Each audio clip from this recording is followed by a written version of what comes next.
تطيب الجنة إلا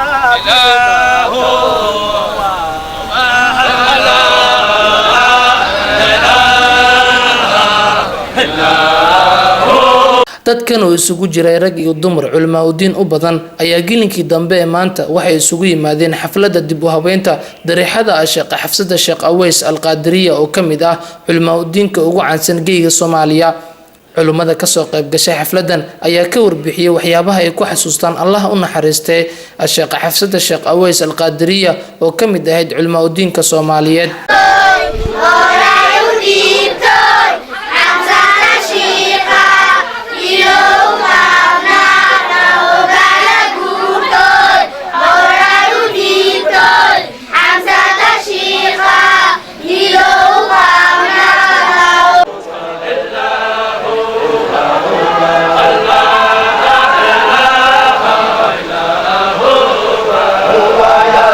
qaar kamid ah ehelada marxuumada Sheekh Xafsada iyo culimo diin kale oo la hadlay warbaahinta ayaa sheegay inay ku faraxsan yihiin ka soo qaybgalka xafladan.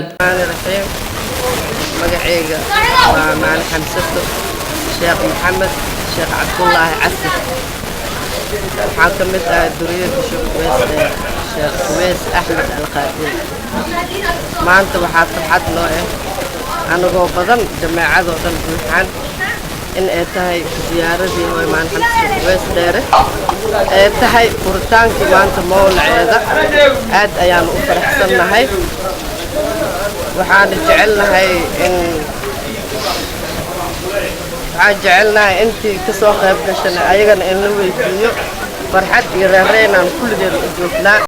أما مولع معنا حمزة الشيخ أويس بن أحمد القادري ما دام لباتن إلى بسنة بربور له جري جيبوا بين أولو سماي دفيدة وحاب كل من المشايخ بدن الشيخ أرجل درشة الشرف الشيخ أويس ملح الريخوين كأحمدية رفاعية صالحية زيلعية واحد ريخ أو مغن مجرته كل أهل الله لما أنت هذه أيام يشكرون دي waxaan ilaahay u baryanaa dadka qaban qaabada iska lahay inuu ajr iyo xasanaad ilaahay u siiyo adduunyada sharteeda ilaahay muujiyo aakhirada ilaahay nabi maxamed shafaacadiisa inuu ilaahay geliyo.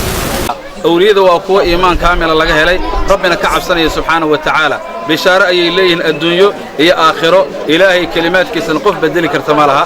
hadaba dadkaas awliyada ilaahay subhanahu wa ta'ala ku amaanay ayaa ilaahay wuxuuna amrayaa macooda inaan ahaano bil mahabba jacayl iyo la socod iyo ma aragtay ducada oo aan ka qaadano iyo raadkoodan marno sidaas inaan macooda ku noqono. maxaan keenaynaa marka faa'iido ilaahay baa quraan ku sheegay subhanahu wa ta'ala. ilaahay wuxuu noo sheegay dad awliye ilaahay oo asxaabul kahfi la yiraahdo inay jireen ayuu ilaahay noogu sheegay quraanka waliba suurad quraankeena kamida ayuu ilaahay ku magacaabay dadkaas suuratul kahfi la yiraahdo. dadkaas waxa saaxiib la noqday oo maxabba laga helay oo jacayl laga helay oo ayaga raacay ayna waa la og yahay waa xayawaan nijaasa ah oo anagu madhab shaafici aan nahay nabiga wuxuu yiri calayhi salaatu wasalaam. Aweys Maxamuud Jilco Royal TV Muqdisho.